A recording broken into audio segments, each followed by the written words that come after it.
usually kapag nag-audit ng BIR, ano yung mga records na hinihingi nila? So ang basic records is general talaga, lahat ng accounting records mo. And yung accounting records mo, kasama dyan yung FS, basic FS, ITR, your withholding taxes, your VAT returns. So yung mga, basically, yung mga taxes na final mo, plus yung FS mo.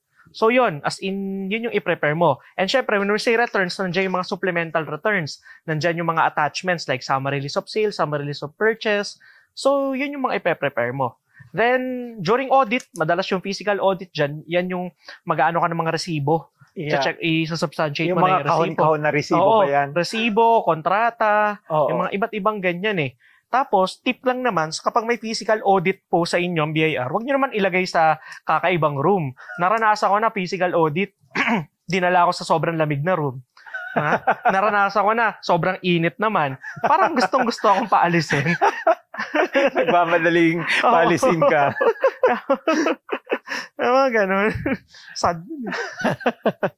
Okay, so yun yung mga common na documents na kailangan, I see. Which is, those documents are normally part na ng process nila. Parang hindi, they won't go out of their way to produce it eh. Nandun na yun, may soft copy na. Tapos, yung mga ino-audit ba ng BIR, normally, parang na-mention mo sa course mo sa ULER na merong parang 3 years ba ang BIR to audit? Tama ba? Yan yung prescription period eh. Prescribed na. Pag sinabing prescribed na, hindi na pwede. Expired na. As in, laos na, bawal na, paso na. Yung kanto term namin dyan eh.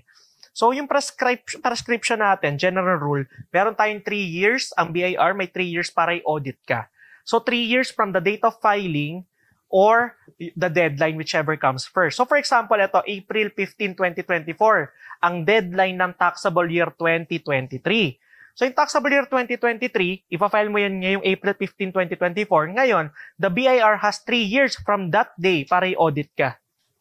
So, dapat within 3 years, pasok na dun yung letter of authority and the final assessment notice. Kaya, yun, 3 years prescription. Mahaba-haba na rin yung 3 years. Yeah, so 3 years pala, no? So, after that, kumbaga, paso na, hindi na siya pwedeng void na yung assessment. Okay. Does that also apply for yung parang may na-mention ka rin dun sa course, no, na parang, anong tawag mo dyan, kung merong fraud, parang nag-e-extend siya? 10 years from the date of discovery. Diba? So, wag kang mag-fraud kasi ang tagal ng prescription nun. So, kasi pag may fraud ka, kunyari, yun nga, meron kang fake receipts, mga ganyan, from the date of discovery yung bilang natin, tapos 10 years pa. Sobrang tagal nun.